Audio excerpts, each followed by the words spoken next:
பெற்றோர்களே, உங்களுக்கு தெரியுமா உங்கள் பிள்ளைகள் சரியாக புரிந்து கொண்டார்களா என்று?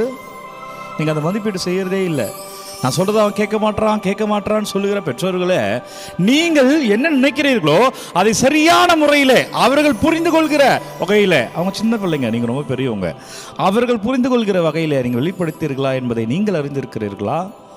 சுய ஆய்வு செய்து பார்க்கணும். இன்றைக்கி என் பிள்ளைக்கு நான் என்னவா இருந்தேன்? இல்லை, வாழ்க்கையில் நான் பெரும்பாலும் சொல்லுவோம், எல்லாரும் எனக்கு எதிராக இருக்கிறாங்க, எல்லாரும் உனக்கு எதிராக இருக்கிறாங்க, நான் எதையோ ஒன்றை இழந்து கொண்டு இருக்கிறா, எதையோ ஒரு நீ மிஸ் பண்ணிகிட்டே இருக்க, எதையோ ஒன்று நீ தாண்டி போயிட்டே இருக்கிற என்பதை நீ உணரவில்லையா?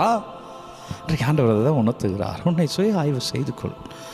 எனவே பிரியமான அன்பு இறை உறவுகளே, இயேசு தன்னையே அறிந்து கொள்கிறார் அதன் மூலமாக. அவர் இறைமகன், அவருக்கு தெரியும். ஆனால் அந்த வெளிப்பாடை என் சீடர்கள் கொடுத்திருக்கிறேடா என்பதை உணர்ந்து கொள்ள அப்போ ஒருத்தருக்கு தெரியுது. பேதுரு சொல்றார், நீ மெசியா, நீ இறைமகன். அதுதான் ஓகே, வெளிப்பாடு கரெக்டாக போயிருக்கு என்பதை உணர்ந்து கொள்கிறார் இயேசு. உங்கள் பிள்ளைகிட்ட பேசுங்க, பெற்றோர்களே உங்கள் பிள்ளைங்கிட்ட பேசுங்க. உங்களை நீங்கள் ஆய்வு செய்து கொள்ளுங்கள். நீங்கள் ஏதாவது பிஸ்னஸ் பிளான் பண்ணியிருக்கீங்களா? நீங்கள் ஆய்வு செய்யுங்க. நான் என்ன பண்ணியிருக்கேன், எது தூரம் போயிருக்கேன், நான் சரிதான் பண்ணிட்டு இருக்கிறேன், நான் ஆய்வு செய்யுங்க. எப்படி செய்யணும்னு உங்களுக்கு தான் தெரியும், அது எனக்கு தெரியாது. ஆனால் நீங்கள் ஆய்வு செய்தே ஆக்க வேண்டும்.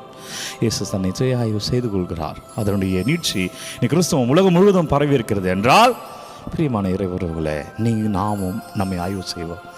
ஆன்மீகத்தில் ஒரு ஆய்வு செய்யணும்.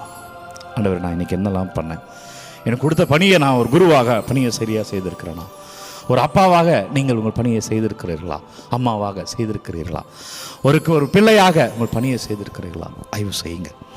ஆய்வு செய்யாத பிள்ளைகள் வீழுவார்கள்.